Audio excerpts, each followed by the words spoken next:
Since the beginning of the offseason, there have been two pitchers most connected to the Braves. Aaron Nola, who we know re-signed with the Phillies, and now this morning we got reports that Sonny Gray will be signing with the Cardinals. It's reportedly a 3-year, $75 million deal.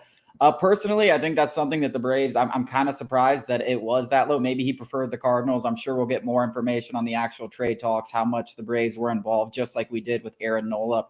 But 3 years, $75 million for a guy who finished second in the AL Cy Young race. I wouldn't put him right in the category as Aaron Nola or Dylan Cease or other guys that we're going to talk about.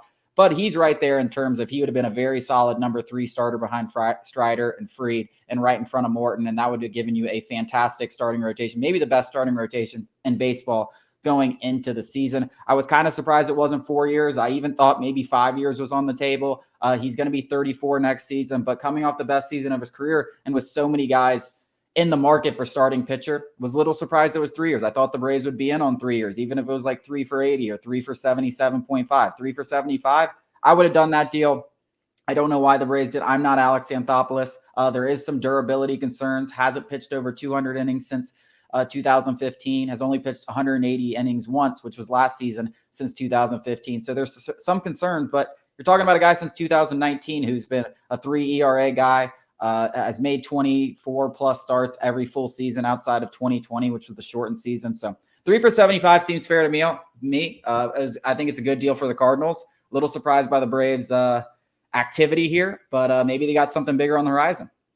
Yeah, maybe the draft picks, because, there was sort of that is in the equation. You have to give up some draft picks if you're going to sign Sonny Gray. So maybe that played a factor. But I do tend to agree with you that 3 for 25 was perfect. I would say yes every single day of the week. I mean, that's the going rate for, a starting pitcher in today's market. I saw some people saying, whoa, holy overpay. And I think you're not in reality. I mean, that is the going rate for a pitcher of his caliber.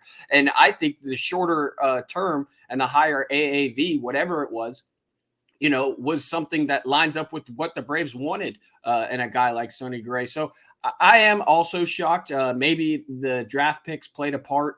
I'm not entirely sure. The Braves don't have much of a farm system. Maybe they covet those draft picks a little bit more than, say, somebody like the Cardinals. I'm not exactly sure. Maybe the durability, like you mentioned. They did go heavy after Aaron Nola. The reported offer would have been the biggest free agent contract that Alex Anthopoulos has ever handed out. And the big deal with Nola is he's a workhorse. He's going 180 innings every single year. He's there for you in October. So that certainly plays a part.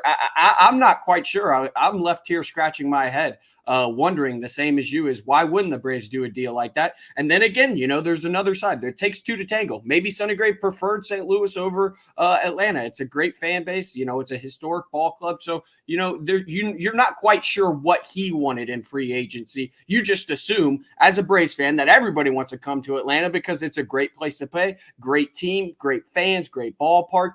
But the reality is there are other great clubs out there too that, might tickle somebody else's speech. So I'm not quite sure, but I am left here scratching my head and wondering why it isn't the Braves that gave him that 3-year, $75 million contract.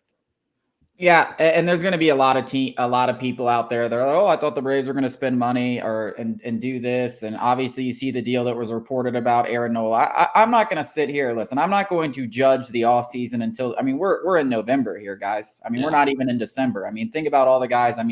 We've been connected to Yamamoto. Now, I don't think that's going to happen.